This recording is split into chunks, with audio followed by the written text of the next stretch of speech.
भारत की सफलता से चीन और पाकिस्तान बौखलाए। भारत को मिला तेल का कुआं तो क्यों बेचैन हो गई दुनिया। ओएनजीसी की कामयाबी से छूट गए सऊदी अरब के पसीने। क्रूड ऑयल का किंग कहलाने को तैयार है भारत। भारत की कामयाबी देखकर मोहम्मद बिन सलमान को पढ़ते पढ़ते बचा हार्ट अटैक। दोस्तों, भारत को क्रूड ऑयल का कुआं मिल चुका है। इस कुएं की खोज के बाद से भारत का पड़ोसी देश यानी कि पाकिस्तान बिलबिला चुका है। भारत का दुश्मन चीन और पाकिस्तान को इस चीज से बड़ा झटका लगेगा, क्योंकि भारत को एक बड़ी सफलता मिल चुकी है और इस सफलता के चलते हुए भारत की जो क्रूड ऑयल की निर्भरता दूसरे देशों के ऊपर हर साल बढ़ती हुई चली जा रही थी, वो इस तेल के कुएं के मिलने के बाद काफी हद तक कम हो जाएगी। तो चलिए बिना किसी देरी के बढ़ते हैं वीडियो की तरफ और जानते हैं सभी बातों को डिटेल में। दोस्तों, भारत ने इस समय चीन की बेचैनी बढ़ा दी है। भारत को इतनी बड़ी सफलता मिली कि यहाँ पर भारत के दुश्मन का बेचैन होना कोई आश्चर्य की बात नहीं। अमेरिका जैसा देश भी भारत के तेल के कुएं को देखकर दंग रह गया। आंकड़ा निकाल कर सामने आया तो सबको पता चला कि हर साल भारत को लगातार क्रूड ऑयल की आवश्यकता बढ़ती चली जा रही है। इससे बचने के लिए भारत को दो रास्ते अपनाने थे।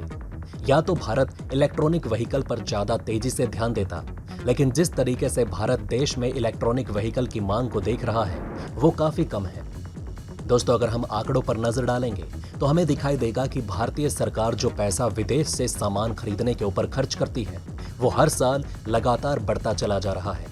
साल 2022 से 23 फाइनेंशियल ईयर में भारत ने कुल $711 बिलियन का सामान विदेशों से इंपोर्ट किया। इसके अलावा आपकी जानकारी के लिए ये भी बता दें कि $711 बिलियन में भारत को इसका 18 से 20% खर्च क्रूड ऑयल को खरीदने में करना पड़ा। इसके अलावा आपकी जानकारी के लिए ये भी बता दें कि $711 बिलियन में भारत को इसका 18 से 20% खर्च क्रूड ऑयल को खरीदने में करना पड़ता है। इस समय भारत को रूस की वजह से बहुत सहायता मिल रही है, क्योंकि जिस तरीके से रूस भारत को डिस्काउंट के साथ तेल दे रहा है उस चीज से भारत को काफी फायदा हो रहा है। इसके अलावा जिस तरीके की परिस्थिति इस समय भारत के साथ चल रही है उससे ये दिखाई दे रहा है कि भारत को क्रूड ऑयल की बहुत ज्यादा आवश्यकता है। इसके अलावा आंकड़ों पर नजर डालेंगे तो हमें दिखाई देगा कि गाड़ी खरीदने में भी लगातार बढ़ोतरी होती चली जा रही है। हर साल पिछले साल से ज्यादा 2 व्हीलर और 4 व्हीकल खरीदे जा रहे हैं। इस चीज से ये बात तो साफ होती है कि आने वाले समय में भारत को और भी ज्यादा क्रूड ऑयल की आवश्यकता पड़ेगी। जिस तरीके के आसार इस समय नजर आ रहे हैं उसको देखकर ऐसा कहना गलत नहीं होगा कि आने वाले 8 से 10 साल बाद भारत को 190 से 200 बिलियन डॉलर के क्रूड ऑयल खरीदने पड़ेंगे, जबकि भारत अभी 130 बिलियन डॉलर के आसपास क्रूड ऑयल खरीदता है। भारत को इस चीज से निकलने के लिए एक ही रास्ता अपनाना होगा और वो है भारत को जल्द से जल्द इलेक्ट्रॉनिक व्हीकल की तरफ कदम बढ़ाने होंगे। जिस तरीके से इलेक्ट्रॉनिक व्हीकल की मांग वेस्टर्न देशों में दिखने को मिल रही है उस तरीके से भारत में बिल्कुल भी नहीं। एक बार इलेक्ट्रॉनिक व्हीकल भारत के मार्केट में लगातार बढ़ने लगेंगे तो इस चीज से भारत को विदेश से कम क्रूड ऑयल इंपोर्ट करना पड़ेगा। आज भी भारत अपनी जरूरत का 85% क्रूड ऑयल दूसरे देशों से इंपोर्ट करता है। पिछली सरकारों ने देश के आसपास के रीजन में क्रूड ऑयल स्टेशन की दिशा में कुछ भी ज्यादा ध्यान नहीं दिया।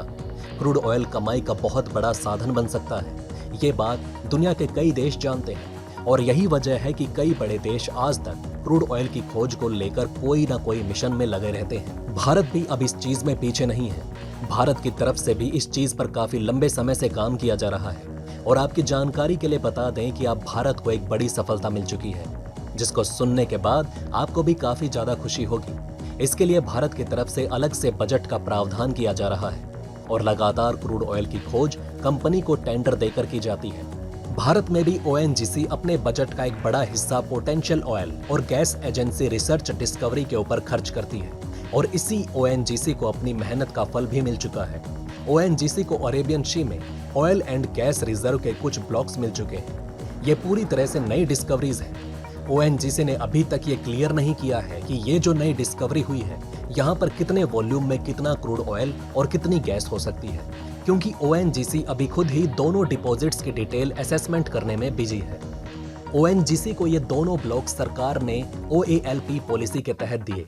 जब भी ओएनजीसी को पोटेंशियल ऑयल और गैस डिपॉजिट मिलते हैं उनको उसी टाइम भारतीय सरकार के डायरेक्टरेट जनरल ऑफ हाइड्रोकार्ब्स डिपार्टमेंट को इन्फॉर्म करके खबर देनी पड़ती है। ओएनजीसी ने डायरेक्टरेट जनरल ऑफ हाइड्रोकार्ब्स को इन दोनों डिपॉजिट की रिपोर्ट सबमिट कर दी है। जैसे ही डिटैचमेंट पूरी होगी उसके बाद सरकार की तरफ से लेकर इसके आगे भी काम किया जाएगा। इसके अलावा भारत की तरफ से अपने आप भी निर्भरता दूसरे देशों के ऊपर से क्रूड ऑयल को लेकर खत्म करने का प्रयास किया जा रहा था। इसको लेकर भारत को बड़ी सफलता भी मिल गई। दूसरी तरफ भारत अपने रुपए को भी दुनिया के कोने कोने में बढ़ावा दे रहा है। भारत का ये कहना है कि भारत अगर किसी देश के साथ व्यापार करेगा तो अपनी नेशनल करेंसी में करेगा, न कि अमेरिकी डॉलर या किसी और करेंसी में। भारत के इस फैसले से अमेरिका को बहुत बड़ा झटका लग चुका है, क्योंकि भारत का फैसला रूस भी अपनाता हुआ दिखाई दे रहा है। रूस की अपनी नेशनल करेंसी रूबल के साथ दूसरे देशों के साथ व्यापार करता हुआ दिखाई दे रहा है। इस चीज से भी अमेरिका को पहले ही झटका लग चुका था कि अब भारत की तरफ से इस तरीके का बड़ा कदम उठाया जा रहा है, जो कहीं ना कहीं अमेरिका को एक अच्छा और तगड़ा सबक सिखा सकता है। इस कदम से न केवल भारत अमेरिका को सबक सिखाएगा, बल्कि भारत अपनी नेशनल करेंसी को एक नए स्तर पर ले जाएगा। भारत सरकार ने अपने नई विदेश नीति 2023 का ऐलान किया है। कॉमर्स मंत्री पीयूष गोयल ने नई विदेश ट्रेड पॉलिसी की घोषणा की, जिससे ग्लोबल ट्रेड में गिरावट के बीच एक्सपोर्ट को बढ़ावा मिलने की उम्मीद है। नई विदेश व्यापार नीति ने 2030 तक भारत के गुड्स एंड सर्विसेज के निर्यात को $2 ट्रिलियन तक ले जाने के विजन पर फोकस किया। ये 1 अप्रैल 2023 से लागू हो गई है। पीयूष गोयल ने शुक्रवार को कहा कि नई नीति रुपए में व्यापार के अंतर्राष्ट्रीयकरण पर ध्यान केंद्रित करेगी। विदेश व्यापार के डायरेक्टरेट जनरल संतोष सारंगी ने कहा कि वित्त वर्ष 2023 में भारत का कुल निर्यात 2021-22 में $676 अरब के मुकाबले $760 अरब को पार करने का अनुमान है। विदेश व्यापार महानिदेशालय ने कहा कि वित्त वर्ष 2022-23 में भारत का निर्यात $765 अरब को पार कर जाएगा। मंत्रालय ने कहा कि नई विदेश व्यापार नीति प्रोत्साहन से छूट के लिए एक कदम को चिन्हित करेगा। ये निर्यातकों, राज्यों, जिलों और भारतीय मिशन के सहयोग से एक्सपोर्ट के प्रोत्साहन पर ध्यान केंद्रित करेगी। ये ईज ऑफ डूइंग बिजनेस को बढ़ावा देगा और ई कॉमर्स और एक्सपोर्ट हब जैसे उभरते क्षेत्रों पर फोकस करेगा।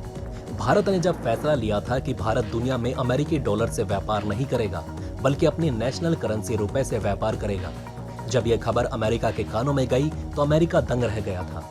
अमेरिका की तरफ से भारत को पहले भी धमकाने की कोशिश की गई और अमेरिका ये बात भी अच्छे से जानता है कि भारत अमेरिका से डरने वाला नहीं। चाहे वो रूस और यूक्रेन का युद्ध हो, उस समय भी अमेरिका ने भारत को अपने इशारों पर नचाने की कोशिश की थी, लेकिन भारत ने अमेरिका को उसकी औकात दिखा दी और बता दिया था कि भारत की विदेश नीति किसी की गुलाम नहीं।